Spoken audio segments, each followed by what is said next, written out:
안녕하세요. 저는 오늘 진행을 맡은 통일가 나눔 전략기획팀장 이지희입니다. 지금부터 재단법인 통일가 나눔이 주최하는 변화하는 통일환경, 그래도 통일은 온다를 주제로 2024 통일가 나눔 컨퍼런스를 시작하겠습니다. 먼저 한림대학교 총장을 역임하시고 현재 연세대 경제학부 명예교수이신 통일가 나눔 이영선 이사장님의 개회사가 있겠습니다. 모두 큰 박수로 맞아주시기 바랍니다. 네, 안녕하십니까. 제3회 통일과 나눔 컨퍼런스에 참여해 주신 모든 분들께 환영과 감사의 말씀을 드립니다. 통일과 나눔 컨퍼런스는 2년 전 대전환의 시대 통합으로 통일을 연다라는 주제를 통해 평화적 통일을 성취하는 길이 교류와 협력에 의한 남북 통합 과정이라는 메시지를 던졌으며, 작년에는 그러한 남북 통합의 과정이 초당적으로 추진되어야 한다는 뜻에서 초당적 통일 정책의 모색, 가능성과 한계라는 주제의 컨퍼런스를 개최한 바 있습니다. 최근까지 남과 북은 정치, 경제, 사회, 문화의 각 측면에서 극단적인 차이를 보이며, 또한 남한 사회 내조차도 이념과 지역에 근거한 진영적 대립이 극심화되어 한반도의 통일은 오로지 초당적 협력에 의한 남북 통합에 의해서만 가능하다고 결론 지었던 것입니다. 그런데 오늘 우리는 한반도의 통일 환경이 크게 변화되어 가고 있음을 봅니다. 먼저 한반도를 둘러싼 강대국들의 지정학이 변하고 있습니다. 미국과 중국의 대립이 시진핑 주석의 장기 집권과 미국의 대선 결과에 따라 어떻게 전개될지 너무도 불확실합니다. 러시아의 푸틴이 우크라이나 전쟁을 기해 북한과의 관계를 강화하고 있습니다. 한미일의 결속과 함께 북중러의 관계도 강화되고 있습니다. 이 틈에서 한반도의 평화와 통일은 어떤 영향을 받게 될 것입니까? 내년으로 한반도 분단의 역사는 80년이 됩니다.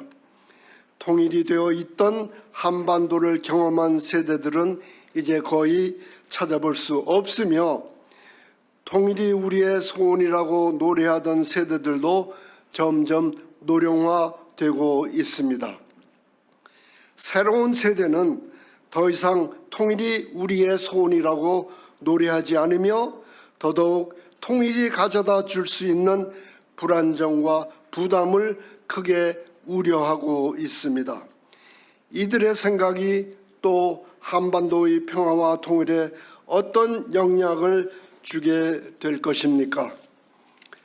북한의 젊은 세대들은 과연 한반도의 미래에 대해 어떤 생각을 가지고 있을까요?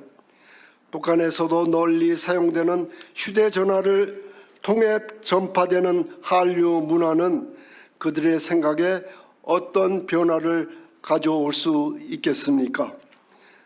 북한에서는 과연 아래로부터의 사회적 변화는 불가능한 것입니까? 최근 북한은 남한 주민을 같은 민족으로 보지 않으며 타도해야 할 적으로 규정하고 더 이상 한반도의 통일을 추구하지 않겠다고 선언하였습니다. 김일성을 민족의 태양으로 칭송하며 주체 사상으로 한반도를 적화 통일해야 한다고 주장하던 때가 언제인데, 이런 급격한 사상적 변화를 추구하는 것은 과연 어떤 이유입니까? 북한은 과연 오늘 어떤 변화를 겪고 있으며, 그러한 변화는 한반도의 미래에 또 한반도의 통일에 어떻게 작용할 것입니까? 저는 이러한 변화 속에서도 한반도의 통일은 온다고 생각합니다. 어쩌면 와야 한다고 생각하는 것일지 모르겠습니다. 역사는 가야 할 방향으로 결국에는 가는 것이 아닐까요? 그러기에 통일은 와야 함과 동시에 오는 것으로 저는 생각합니다. 물론 통일이 그다지 쉽게 오지는 않을 것입니다. 단지 올 수도 있는 통일의 기회를 우리가 어떻게 포착하고 이를 보다 바람직한 방향으로 이끌어낼 수 있는 역량을 우리가 지니고 있는가가 관건이 될 것으로 생각합니다. 오늘 이 분야에서 많은 연구를 해오시고 우리 사회의 통일에 대한 메시지를 전해주시는 세 분의 전문가를 모시게 된 것을 기쁘게 생각합니다. 새 세션에서 발표해 주실 윤영관 전 장관님, 이수정 교수님, 김병연 교수님께 깊이 감사드립니다. 각 세션의 사회와 토론으로 참여해 주실 분들께도 감사드립니다. 새 세션이 마친 후 라운드 테이블이 마련되어 있습니다. 라운드 테이블에는 통일과 안보 문제에 있어 각계의 최고의 전문가님들을 모셨습니다. 바쁘신 중에도 참석해 주신 박명규 교수님, 이신화 교수님, 이종석 전 장관님, 이하원 논설위원님, 천영우 전 안보수석님께 심심한 감사의 말씀을 드립니다. 오늘의 발제자와 토론자 그리고 라운드 테이블에서 발표하시는 분들의 발언이 다양할 것으로 기대합니다.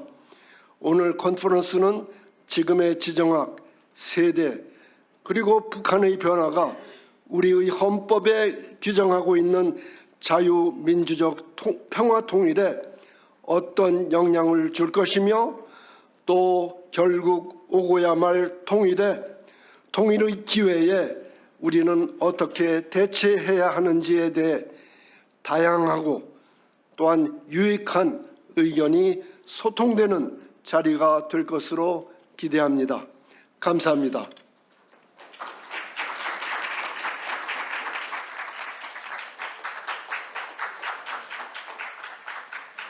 네, 그러면 첫 번째 세션을 시작하도록 하겠습니다.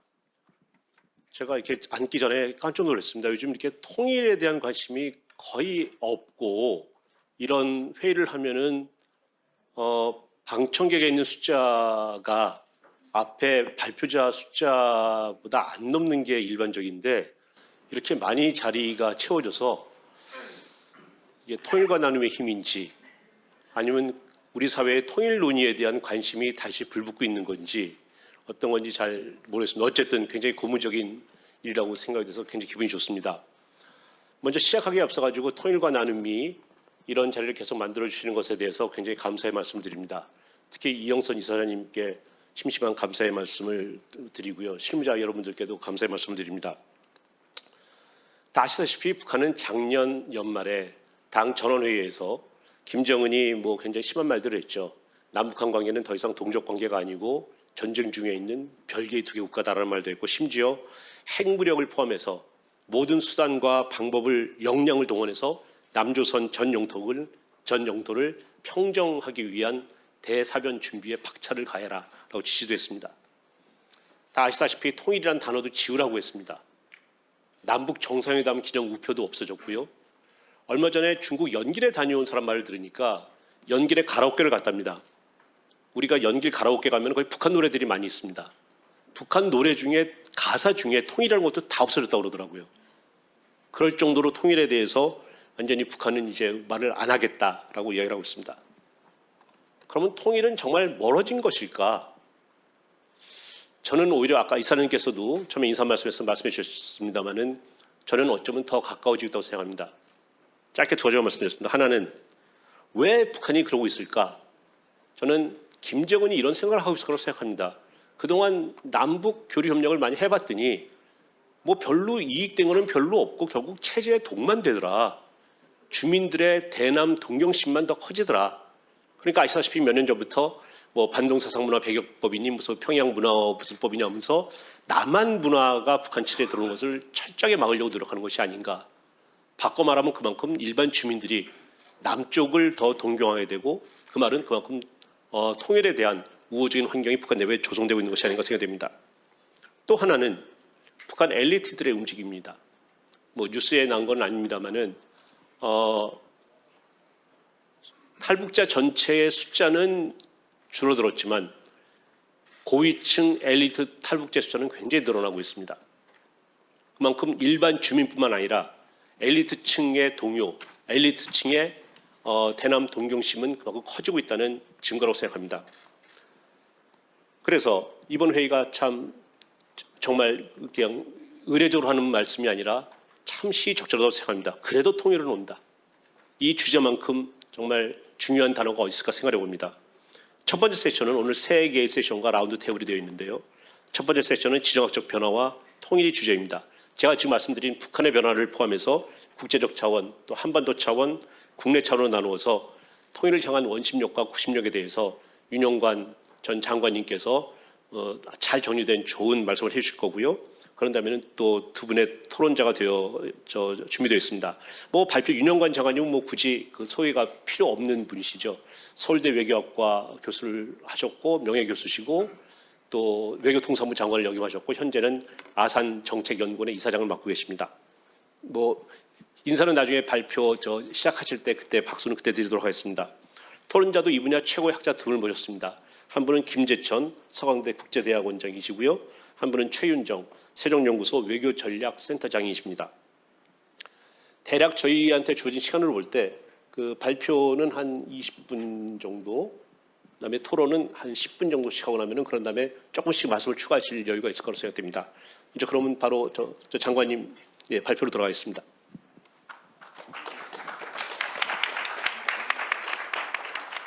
안녕하십니까. 방금 소개받은 윤영관입니다. 우선 먼저 이렇게 귀한 주제를 가지고 회의를 준비해 주신 그리고 초대해 주신 통일과 나눔의 이영선 이사장님께 깊은 감사를 드립니다. 통일의 문제는 참 막막하게 느껴집니다. 그리고 워낙 큰 주제이고 복합적인 그런 주제여서 논의하기가 쉽지가 않습니다. 그러나 저는 오늘 이 자리에서는 이 통일의 문제에 대해서 이 힘의 움직임 또는 권력의 움직임이라고 하는 그런 정치학적인 개념을 통해서 한번 이야기를 해볼까 싶습니다.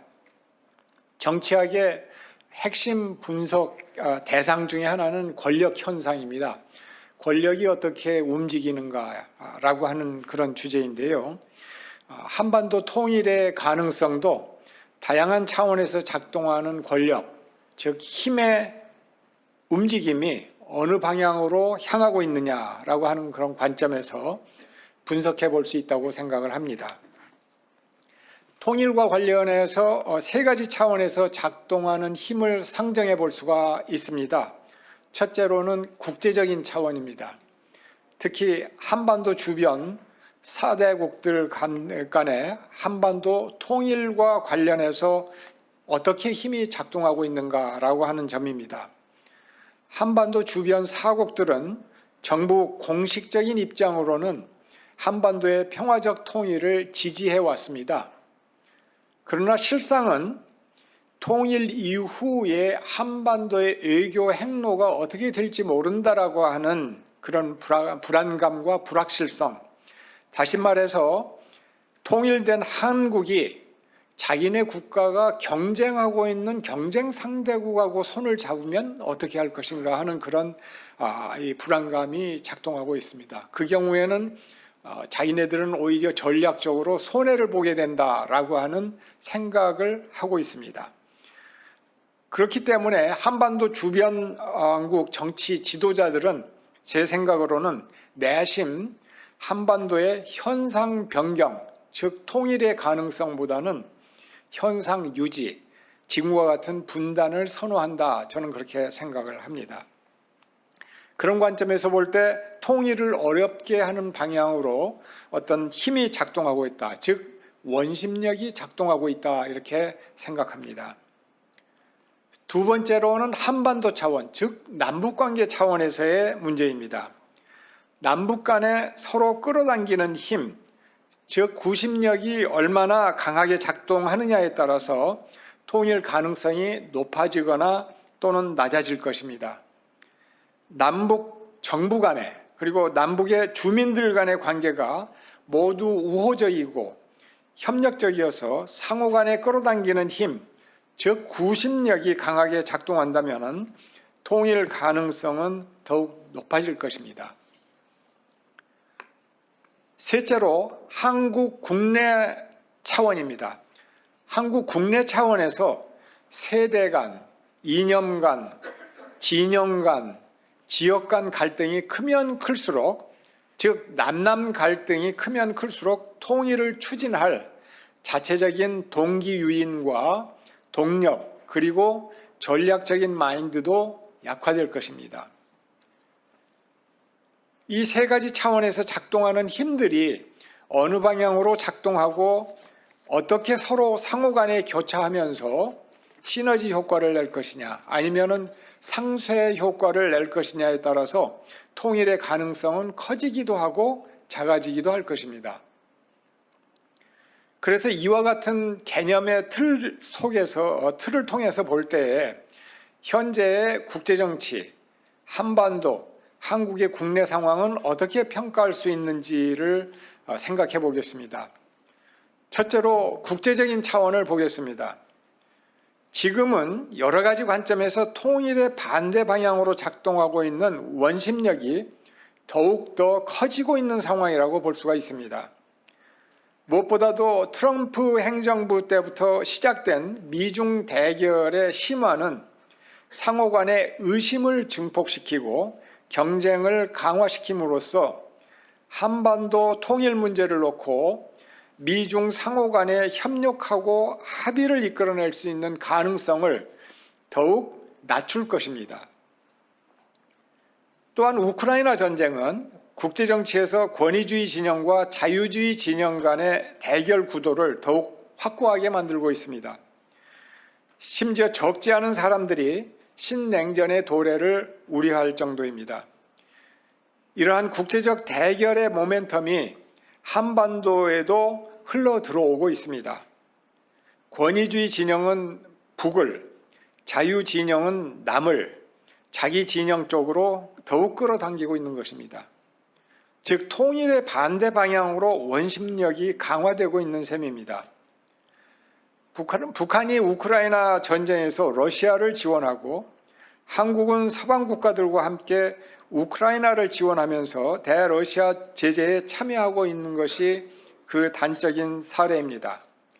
이 또한 남북의 대결과 갈등 구도를 더욱 심화시키고 있습니다. 둘째로 한반도, 즉 남북관계 차원에서는 어떤가 살펴보겠습니다. 통일의 방향으로 남북이 서로를 끌어당기는 구심력은 더욱 약화되고 있습니다. 주지하신 대로 북한은 2013년에 핵보유국법, 2017년에 핵무력 완성선언, 2022년 핵무력정책법 채택, 2023년 핵무력 고도화를 헌법에 명시하는 조치들을 취해왔습니다. 특히 2019년 2월 하노이 북미 협상의 실패 이래로 핵미사일 개발과 대남 위협을 더욱 가속화하고 있습니다. 이러한 북한의 대남 안보 위협 고조가 한국으로 하여금 국제적인 연대, 예를 들어서 한미일 간의 그 관계를 강화하는 것을 불가피하게 만들고 있습니다. 급기야 북한 당국은 대남 전략의 수정을 발표했습니다. 작년 12월 27일에서 30일까지 열렸던 제8기 제9차 조선노동당 중앙위 전원회의에서 북한 당국은 남북관계를 더 이상 동족관계가 아닌 적대적인 두 국가 관계로 새롭게 규정했습니다. 이는 남북 간 적대감을 고조시키면서 구심력을 더욱 약화시키고 있습니다. 남북 간의 경제협력은 남북 통합 방향으로 작동하는 구심력을 강화하는 중요한 메커니즘이라고 볼 수 있습니다. 그런데 현재 북한의 핵미사일 개발로 인해 국제 제재가 작동되고 있고, 그래서 남북 간 경협은 완전히 단절되었습니다. 독일의 경우에는 1970년대 초부터 동방정책이 중단 없이 21년간 지속되어 1990년 통일이 이루어질 때까지 구심력을 키운 것과는 정반대의 상황이 한반도에서 진행 중인 것입니다. 셋째로 한국 국내 차원을 살펴보겠습니다. 여기에서도 통일을 지향하는 힘과 동기가 약화되고 있습니다. 무엇보다도 국민들의 통일의식이 저하되고 있습니다. 통일이 필요하다는 의견이 2014년에 69.3%에서 2022년에는 53.4%로 감소했고, 특히 20대 청년층의 경우에는 2014년 61.5%였던 것이 2022년에는 39.1%로 떨어졌습니다. 또한 진보 보수, 좌우 진영 간의 통일의 방법론과 대북 정책을 놓고 벌어지는 갈등도 여전합니다. 그렇다면 이러한 상황에서 우리는 무엇을 어떻게 해야 할 것인지를 생각해 보겠습니다. 저는 무엇보다도 우리가 긴 호흡을 가지고 역사를 바라보는 자세가 필요하다라고 생각을 합니다. 지금과 같이 통일에 불리한 국제정치 상황은 언제 어떤 방식으로 바뀔지 알 수가 없습니다.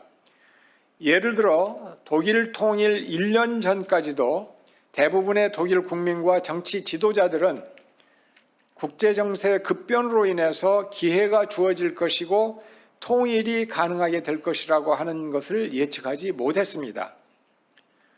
지금은 국제정치의 격변기입니다. 그런 상황에서 한반도 주변 4국 모두 불안정 요인과 불확실성을 내포하고 있습니다. 예를 들어 중국의 경우를 보면은 중국 공산당과 중국 국민들 간에는 일종의 묵계가 존재해 왔습니다. 그것은 중국 국민들은 공산당 일당 지배 체제를 받아들이는 대신에 공산당 정부는 국민들이 경제적으로 잘 살 수 있게 해주겠다는 약속이 그것입니다. 그런데 지금 중국 경제는 인구 감소, 대규모 부채, 부동산 거품 붕괴, 서구 기업들의 철수, 미중 관계 악화, 이런 요인들로 인한 구조적인 어려움에 봉착해 있고 이제 저성장 시대로 진입한 것입니다. 이렇게 경제가 어려워지고 이것이 장기간 지속될 때 당과 국민 간의 묵계가 깨진다면 이것이 심각한 정치적 파장을 초래하는 것 아니냐는 의구심이 증가하고 있습니다. 한반도 주변의 다른 국가들도 마찬가지입니다. 미국은 바이든과 트럼프 중에서 누가 2024년 11월 대선에서 당선되느냐에 따라서 미국 자체뿐만 아니라 국제질서 전반이 크게 영향을 받을 것입니다. 러시아의 경우 지금은 그런 대로 버티고 있습니다만 우크라이나 전쟁이 장기화될 경우 그것이 가져올 경제적, 사회적, 정치적 파장과 혼란이 가능하고 그 가능성이 상당히 클 것입니다. 북한의 경우도 지금과 같은 경제난이 지속되고 여기에 외생적 충격이 가해지는 경우 그것이 가져올 부정적인 정치, 사회적 효과도 상당할 수 있습니다. 주변 사국이 이 같은 불안정 요인들을 안고 있으며 앞으로 무슨 일들이 어떻게 벌어질지 예측하기가 힘듭니다. 그리고 그러한 각국 내의 변화가 어떻게 상호작용해서 국제정치의 역학관계를 바꿀지 모르는 일입니다. 그렇기에 현재 원심력이 강한 국제정치적 상황에 지나치게 실망할 필요가 없고 역사를 긴 호흡에서 바라보며 통일을 지향해 나갈 필요가 있다고 생각합니다. 폭풍이 불고 파도가 몰아쳐도 대양을 항해하는 배는 나침판을 최종 목표 지점인 항구에 맞추어 놓아야 표류하지 않고 그 항구에 안착할 수 있을 것입니다. 그런 맥락에서 우리는 우리가 지향하는 통일이 왜 주변국들에게 이익이 되는지, 어떻게 동아시아 지역의 평화와 번영에 기여할 것인지에 대한 비전을 갖고 그 비전을 꾸준히 국제적으로 확산시키고 설득해 나가는 작업을 지속해 가야 할 것입니다. 각종 정상회담에서도 한반도의 평화적 통일에 대한 지지 문구를 포함하는 노력을 지속해야 합니다. 예를 들어 작년 8월 18일 미국 캠프 데이비드에서 열린 한미일 3국 정상회담은 자유롭고 평화로운 통일 한반도를 지지한다는 문구를 채택했습니다. 작년 11월 22일 런던에서 개최된 한영 정상회담에서 채택된 다우닝가 합의에서도 동일한 문구가 채택되었습니다. 이처럼 원심력을 약화시키려는 외교적 노력은 꾸준히 계속되어야 합니다. 한반도, 즉 남북관계 차원에서는 구심력을 강화하려는 노력을 지속해야 할 것입니다. 북한의 안보 위협에 대한 억제는 튼튼히 하면서도 우발적 충돌이 확전되는 그런 위험을 막기 위해서는 남북 간, 북미 간 소통 노력을 지속해야 할 것입니다. 그와 동시에 조용히 북한 주민들의 삶을 돕기 위한 시민단체, 종교단체, NGO, 국제기구 등을 통한 노력을 지속해 나가야 한다고 생각합니다. 인간의 존엄이라고 하는 우리의 헌법적 가치에 입각해서 북한 주민들의 의료 환경 개선을 위한 남북 정부 차원의 대대적인 협력이 가능하다면 정말 가장 바람직하겠지만, 그것이 힘들다면 국제기구 등을 통한 간접적 지원이라도 해나가야 한다고 봅니다. 한국 국내 차원에서는 통일을 수용할 수 있는 능력을 강화해 나가야 합니다. 통일이 와도 우리의 정치, 경제, 사회체제가 그것을 감당할 수 없다면 아무 소용이 없을 것입니다. 그런데 현재 한국의 정치, 경제, 사회체제는 솔직히 통일이 와도 그것을 감당할 수 있는 능력과 역량이 될지 의문시됩니다. 먼저 정치체제를 살펴보겠습니다. 지금 우리는 심각한 정치적 양극화와 갈등을 경험하고 있습니다.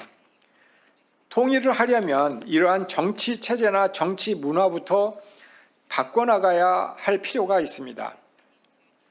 국내 정치에서 상대 진영과 전혀 타협하지 못하는 경직되고 분열적인 정치체제라면 이질적인 북한 사회에서 오래 살아서 사고방식도 다른 북한 주민들을 그러한 정치체제와 문화가 포용해내면서 민주주의적 통합을 이루어내기는 힘들 것입니다. 독일의 경우는 지방자치 제도를 적극 활용해서 정치적 통합을 이루어 갔음을 참고할 필요가 있습니다. 연방주의 정치인에 입각한 독일 정치체제는 지방자치를 대단히 강조합니다. 통일된 이후에 그 강력한 지방자치 제도를 동독 지역에 적용해서 동독 주민들이 자체적으로 정치 과정에 참여하도록 하고 각 주의 이 앞길을 헤쳐나가도록 만들었습니다. 그러면서 조화롭게 그 전체 그 민주주의 체제의 통합이 돼 나갈 수 있도록 그 과정을 조율을 해 나갔었습니다. 그래서 우리도 정말 통일을 준비를 한다면은 그러한 지방자치 제도를 더욱 강화할 필요가 있다고 봅니다. 경제 사회 체제를 보면 경제적 양극화가 심하면 심할수록 우리 내부의 어려운 사람들을 품어 안기도 힘들 것입니다. 그러한 상황에서 통일이 되는 경우 북한 주민을 품어 안는 것은 더욱더 힘들 것입니다.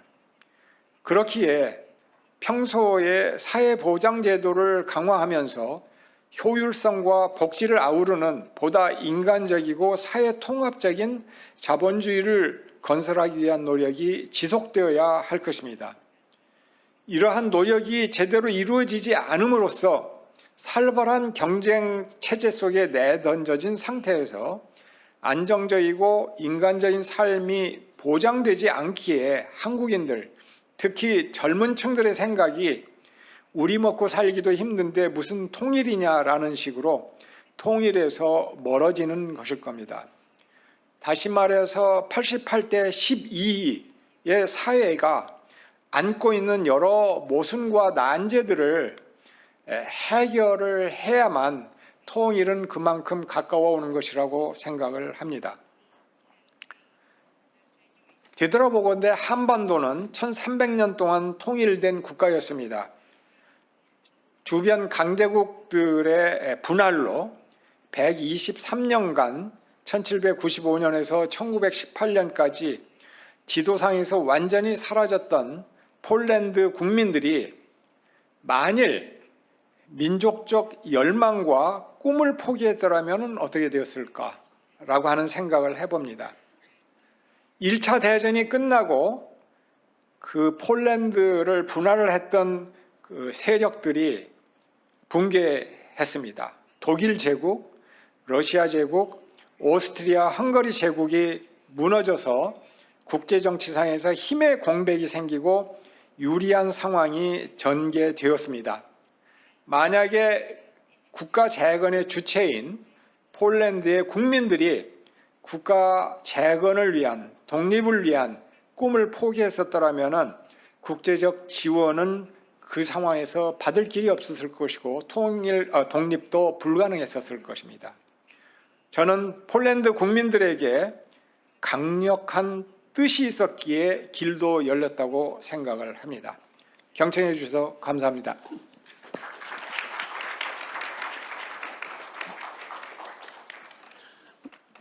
네, 감사합니다. 두 분의 토론자를 모셨는데요. 저희 스케줄에 있는 것처럼 일단 가나다 순으로 토론을 부탁드리도록 하겠습니다. 먼저 김재천 원장님. 네, 그러시죠.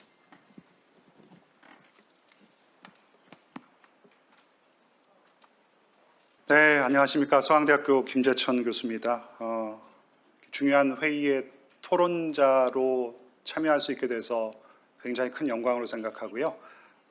초청해 주신 통일과 나눔 이영선 이사장님께 깊은 감사의 말씀 우선 드립니다. 윤영관 장관님 발제 잘 들었고요. 역시 최고의 정치학자답게 이 정치학에서 가장 중요한 개념이라고 할 수 있는 힘, 파워라는 이 조작 개념을 가지고 통일 환경을 짚어주셨어요. 국제적인 환경, 그리고 한반도 차원의 환경, 그리고 한국 내부 차원에서의 환경을 짚어주셨는데 전적으로 동의합니다. 뭐 하나 통일에 우호적인 게 없는 것 같습니다. 약간 반복되는 내용일 수가 있겠는데요. 국제적인 환경을 보면 말씀하신 대로 주변 사강 늘 그랬습니다. 한반도 통일을 지지한다고 했지만 속내는 매우 다르다고 생각합니다. 한국의 가장 중요한 우방국이라고 할 수 있는 미국조차도 만약에 지금 자유민주주의 통일 국가가 바로 눈앞에 있다.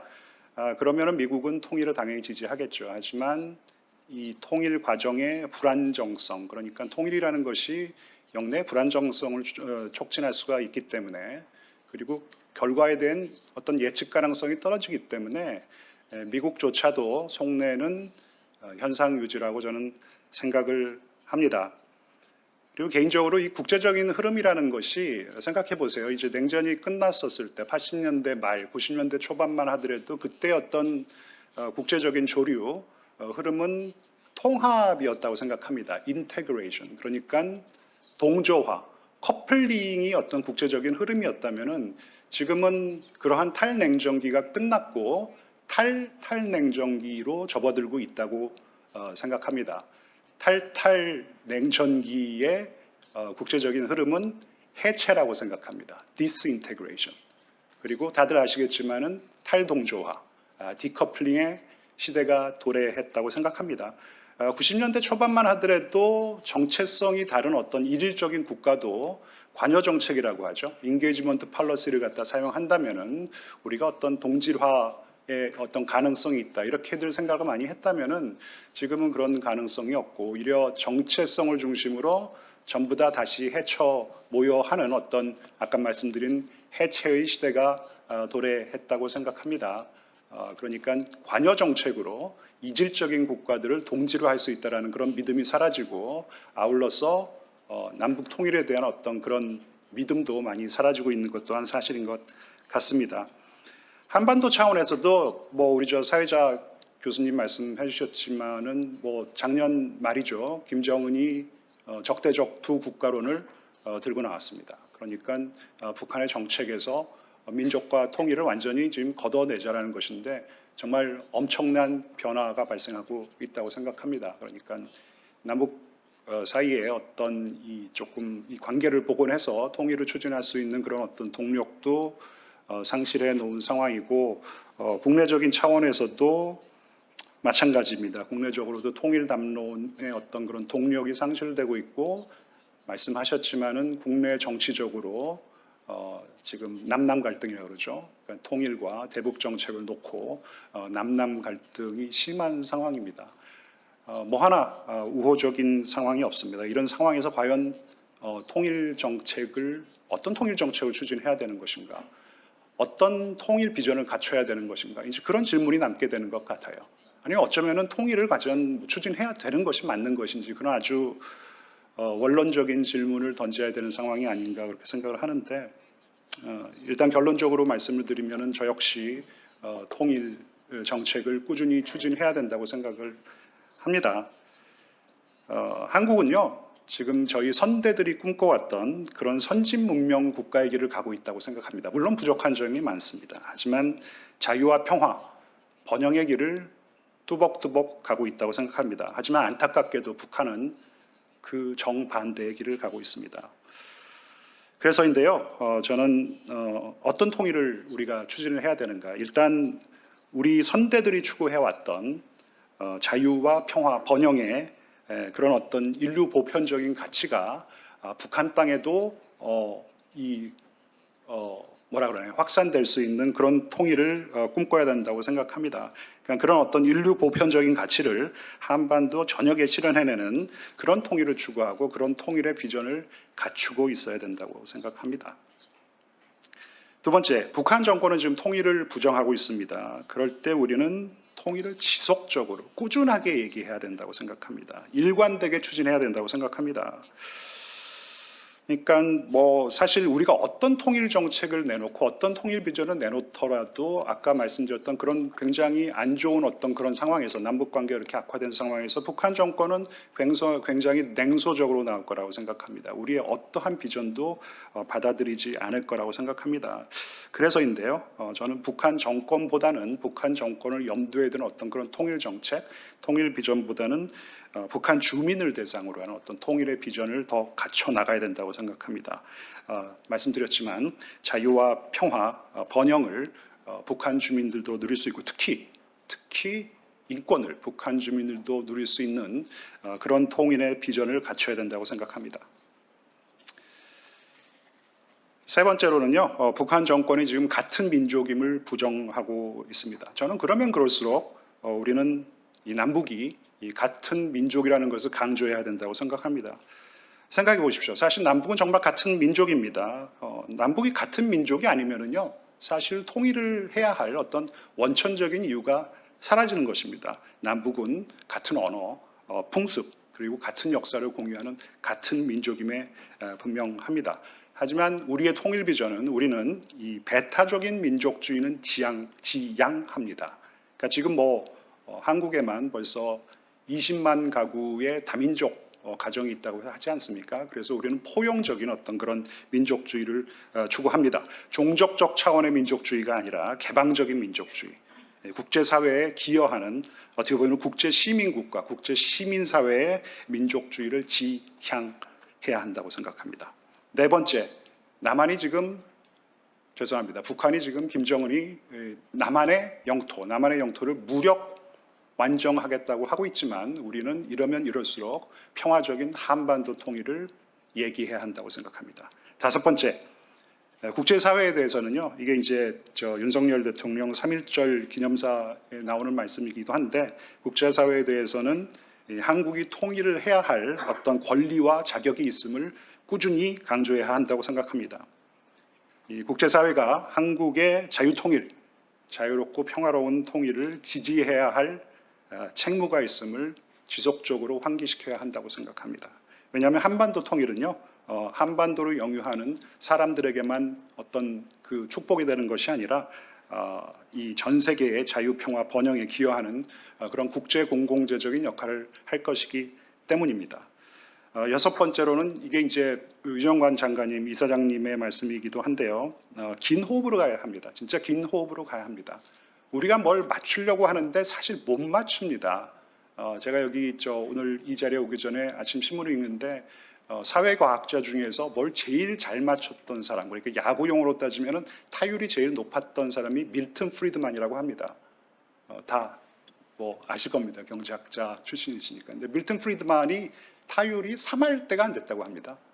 그러니까 10번 뭘 예측을 했다 하면은 3번, 4번 정도밖에 못 맞췄는데 그래도 그게 대단했기 때문에 기자가 찾아와가지고 당신은 어떻게 이렇게 예측을 잘하고 그럼 난 예측하기 싫은데 근데 왜 이렇게 예측을 했다 많이 하세요? 그랬더니 기자들이 하도 찾아와가지고 예측 좀 해달라 그래서 예측한 것밖에 없다라는 것이에요. 그래서 뭘 예측한다라는 것이 굉장히 어렵기 때문에 우리가 뭐 예측하려고 하기보다는 그러니까 당장 눈앞에 어떤 결과, 당장의 결과에 무슨 일비하지 말고 꾸준히 이 윤영관 장관님이 말씀하셨던 통일의 이 원심력은 좀 줄여나가고 이 구심력은 조금 늘려나가는 그런 노력을 기울여야 한다고 생각합니다.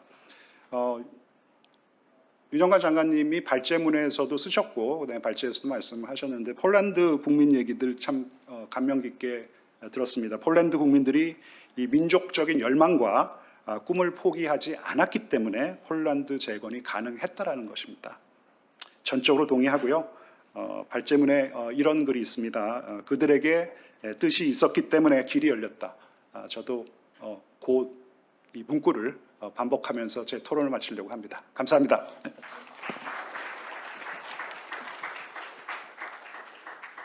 네, 감사합니다. 분위기가 좀 무거워서 짧은 그냥 조크 하나 들었습니다. 저는 오늘 이제 이 세미나가 좀 이렇게 좀 생동감이 있기 위해서 장관님의 발표가 워낙 훌륭하지만 그래도 빈 구석이 이런 게 조금 마음에 안 든다. 그래서 긴 호흡으로 가자고 그랬는데 그래서 언제 통일되겠습니까? 짧은 호흡으로 끊어가야 됩니다. 라는 토론도 있으면 재밌지 않았을까 하는 생각을 농담처럼 합니다. 그래서 최 박사님의 토론은 좀 더 이렇게 좀 잠에서 깨어나는 그런 토론을 부탁드리겠습니다.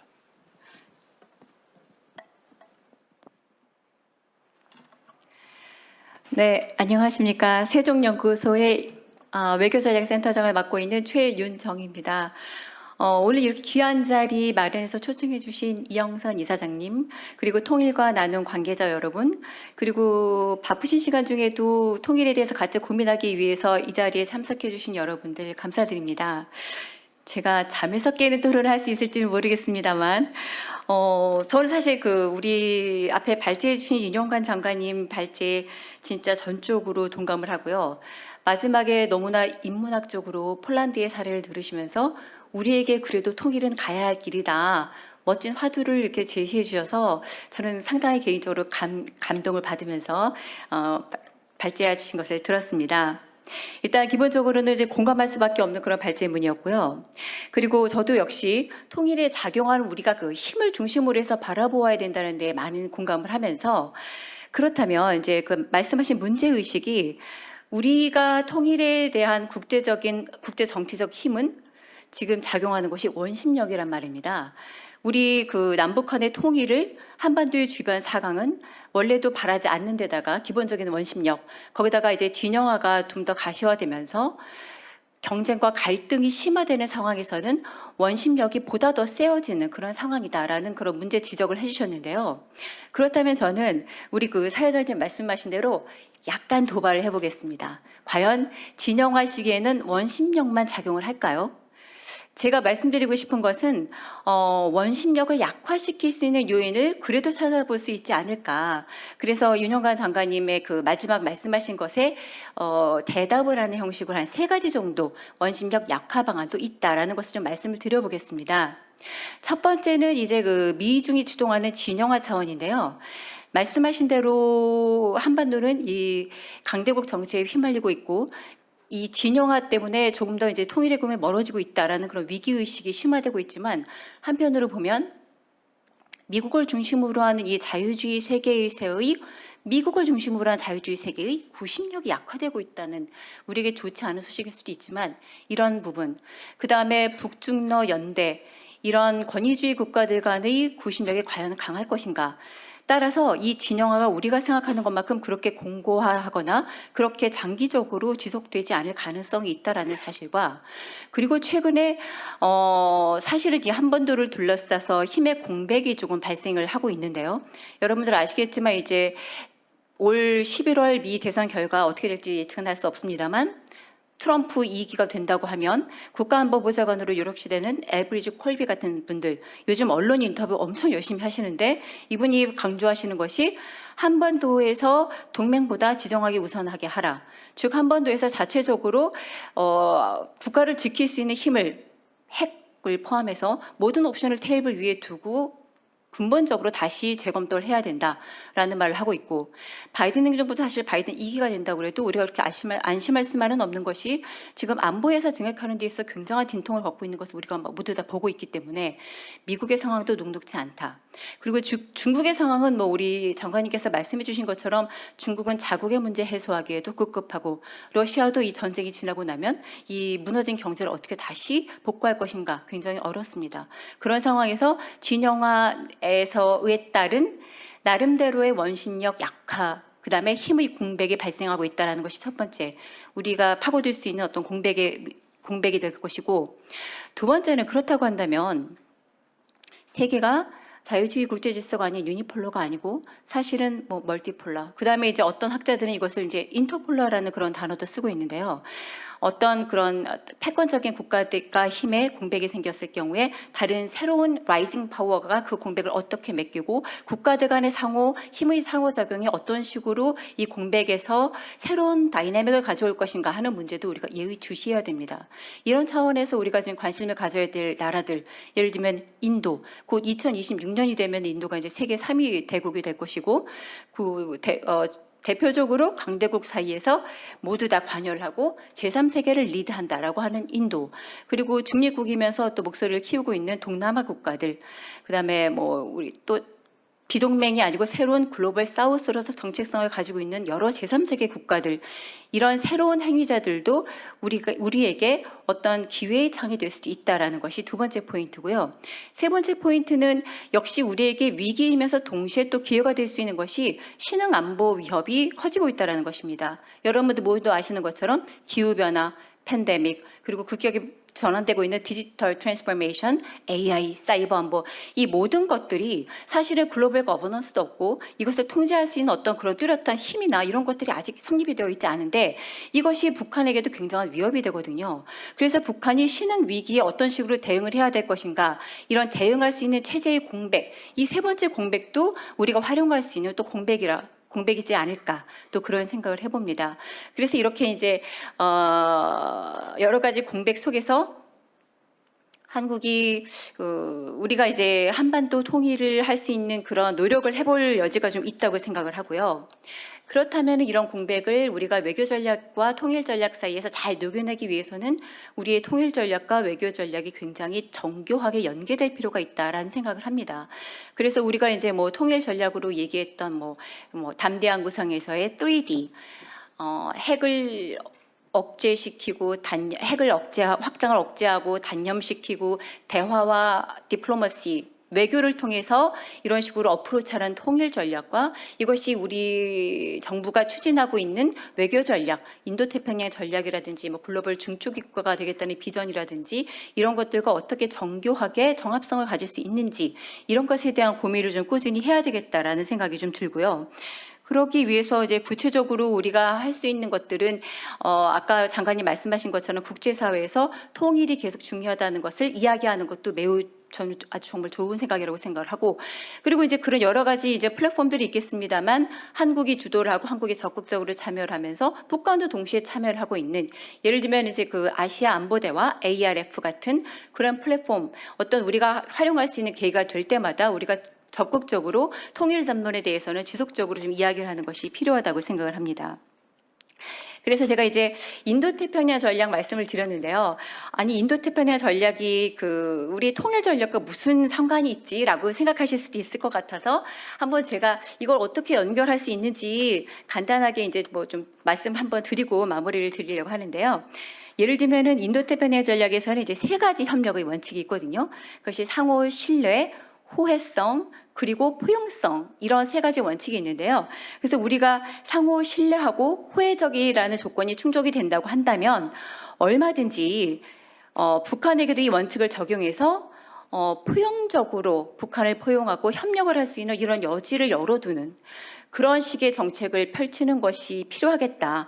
그래서 그것으로 대표적으로 말씀드린 것이 아까 제가 말씀드린 신흥 위기, 그러니까 협력을 통해서만 해소할 수 있는 그런 신흥 위기를 중심으로 해서 협력을 확대하면서 한반도 긴장 완화와 남북관계 개선을 도모하는 데 우리가 좀 적극적으로 노력을 해야 될 것이고, 이것이 뭐 다만 한반도의 문제를 해결하는 것뿐만이 아니고 지역과 세계의 불안정을 해소하는 데 있어서 굉장히 중요하다는 것을 우리가 국제사회의 담론을 확장하는 그런 노력도 좀 지속될 필요가 있다고 생각을 합니다.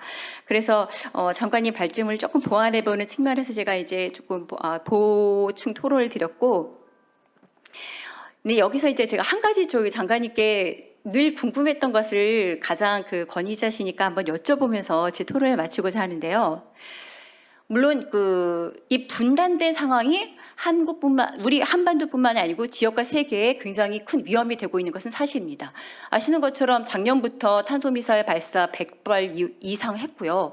뭐 화성 18 ICBM 뭐 실험도 하고, 그래서 이렇게 된다. 그다음에 이제 미국에서의 어떤 그런 확장 억제력이 우리가 좀 더 신뢰성이 떨어진다. 그러면 진짜 한반도가 핵 무장을 하고 일본, 대만 이렇게 해서 핵 도미노 현상이 일어난다고 하는 것은 어느 나라에게도 바람직하지 않은 것이기 때문에 이게 굉장히 이제 부정적인 네거티브한 스필오버 이펙트를 갖고 있다는 것은 우리가 쉽게 설득을 할 수가 있습니다. 그런데 과연 통일한국은 세계에 어떤 정말 긍정적인 글로벌 굿을 줄 수 있을 것인지, 그것에 대한 담론도 우리가 좀 마련할 수 있다고 한다면 조금 더 설득력 있게 국제사회에 외교적으로 다가갈 수 있을 것 같아서 혹시 장관님께 이 좀 해안을 한번 또 부탁을 드리고 싶습니다. 네, 이상해서 토론 마치겠습니다. 감사합니다. 예, 두 분 귀중한 코멘트 해주셔서 대단히 감사합니다. 김재천 교수님 코멘트는 저도 전적으로 공감을 하고 또 뜻이 같다라고 하는 그런 느낌이 들어서 반가웠습니다. 특히 이제 꾸준하게 일관되게 우리가 추구해야 하고, 북한 정권보다는 주민을 염두에다 두고 이 통일 정책을 추진해야 된다는 측면에서도 100% 저도 공감하는 코멘트를 해주셨습니다. 감사합니다. 최윤정 박사님께서 또 좋은 코멘트를 해주시고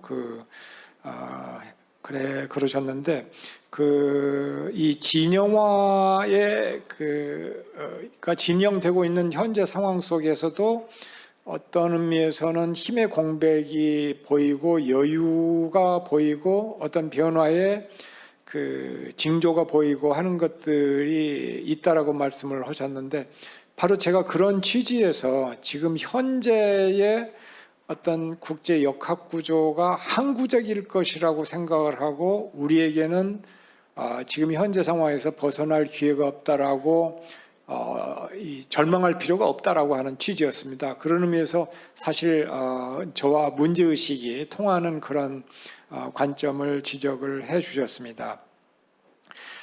특히 저는 이제 그러한 최 박사님 말씀을 들으면서 어떤 생각을 했느냐면은, 가깝게는 사실은 트럼프 팩터인데요. 이제 올해 11월 5일에 당선이 되고 트럼프 2기가 시작이 된다 그러면은 트럼프 대통령의 대북 정책이 어떻게 전개될지는 미지수입니다. 그런데 바이든과는 다를 거라고 하는 것은 분명하고요. 그리고 제가 만나본 트럼프 1기 때에 그 참여했었던 사람들 얘기는 대체적으로 트럼프 대통령이 아직도 북한에 대해서 상당한 뭐라고 할까, 김정은 위원장에 대한 그 호감을 가지고 있고 협상을 재개를 할 가능성이 높다라고 얘기를 하더라고요. 근데 이건 참 어떤 의미에서는 우리에게 불안 요인이면서도 아주 역설적으로 적극적으로 생각을 해보면 기회가 될 수도 있다라고 생각을 합니다.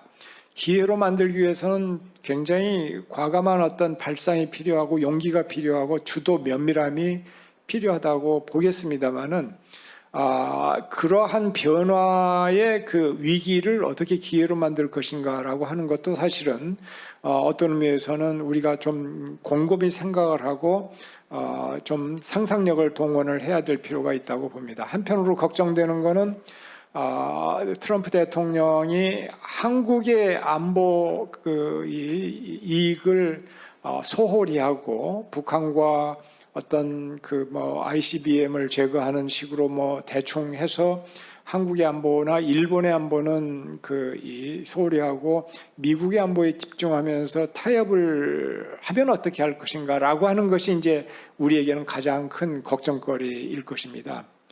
그러나 어찌 보면 역설적으로 길게 보면은 북한과 미국의 정치 지도자가 그런 대화의 장을 마련해서 논의를 하고 있다라고 하는 사실 자체가 어떤 의미에서는 기회를 제공합니다. 그래서 우리가 만약 이 트럼프 행정부와 아주 긴밀한 그 관계를 형성을 하고 외교적으로 긴밀하게 논의를 하고 우리의 뜻을 제대로 전달만 한다면은 오히려 그 북미 간의 그 관계 개선이라고 하는 것이 한반도 전체의 어떤 의미에서는 긍정적인 방향으로의 전기가 마련될 수도 있는 거 아닐까 하는 그런 생각을 해 봅니다. 마지막으로 최 박사님께서 통일 한국이 어떤 국제 정치적으로 이득이 되겠느냐라고 하는 말씀을 하셨는데 저는 그렇게 답변을 합니다. 그런 질문에 대해서는 한국이 모델로 삼고 있는 국가는 어떤 의미에서는 군사 국가, 지금처럼 군사화되어 있는 한반도, 서로 대결하는 전쟁의 기운이 항상 농축되어 있고 언제 폭발할지 모르는 한반도가 아니고 네덜란드와 같은 그런 이 평화 지향 국가, 통상의 중심 국가, 또 문화의 중심 국가 역할을 하는 나라가 이 군사 국가를 갖다가 대체하는 거가 됩니다. 그러면은 그것은 동북아시아의 국제 정치에 굉장한 안정적인 변화를 초래할 수 있는 것이고 그 모두에게도 플러스가 되는 그런 상황이 될 것입니다. 그래서 네덜란드처럼 통상 물류 문화의 그런 어떤 그 중심 국가가 되면서 대륙과 해양을 연결을 하고 그러면서 함께 이렇게 그 평화와 번영을 누려간다면 더 이상 바랄 게 없는 그런 상황이 되지 않겠느냐, 그렇게 답변을 드릴 수가 있겠습니다. 감사합니다.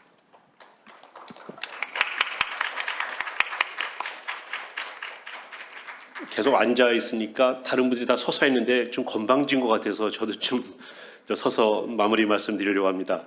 평창 동계올림픽 때 여자 아이스하키 남북 단일팀이 구성됐던 거 다 기억하실 겁니다. 처음에 단일팀 구성한다고 그러니까 반대 여론이 많았습니다. 근데 한국갤럽에서 그때 여론조사했습니다. 남북 단일팀을 만드는 것이 잘한 일이라고 생각하십니까? 우리 국민의 50%가 잘못한 일이다 라고 말했습니다. 잘한 일은 40%였습니다. 올림픽이 끝나고 나서 갤럽에서 다시 여론조사를 했습니다. 올림픽 단일팀 했던 거는 잘한 일입니까? 못한 일입니까? 잘못한 일이라고 말했던 거는 50%에서 36%로 줄었습니다. 잘한 일이라고 하는 것은 40%에서 50%로 늘었습니다. 특히 20대에서의 인식 변화가 아주 드라마틱합니다. 20대는 시작 전에는 이거 잘못하는 일이야가 62%였는데 끝나고 나서는 절반으로 감소했습니다. 34%가 그 잘못한 일이라고 그랬고 잘한 일이라고 하는 건 28%에서 51%로 거의 2배 늘었습니다. 결국 통일도 알아야 한다고 생각합니다. 통일에 대한 인식도 알아야 바뀐다고 합니다. 저는 그렇게 믿습니다. 그래서 오늘 장관님께서 마무리 말씀에 뭐라고 쓰셨냐면은 아까 김 원장님도 인용했습니다마는 그들에게는 뜻이 있었기에 길도 열렸다. 저는 하나 덧붙이고 싶습니다. 알아야 길이 열린다. 공부를 해야 길도 열린다. 그래서 오늘처럼 이렇게 통일과 나눔이 통일에 대해서 지속적인 관심을 환기시켜 주시고 이렇게 계속 통일에 대한 열망이 지속될 수 있도록 이런 자리를 만들어 주시는 것에 대해서 정말 감사의 말씀을 드립니다. 앞으로도 통일과 나눔이 우리 사회의 통일을 향한 진짜 등불이 되기를 바라면서 첫 번째 세션이 아주 잘 끝났음을 말씀드리면서 마치도록 하겠습니다. 감사합니다.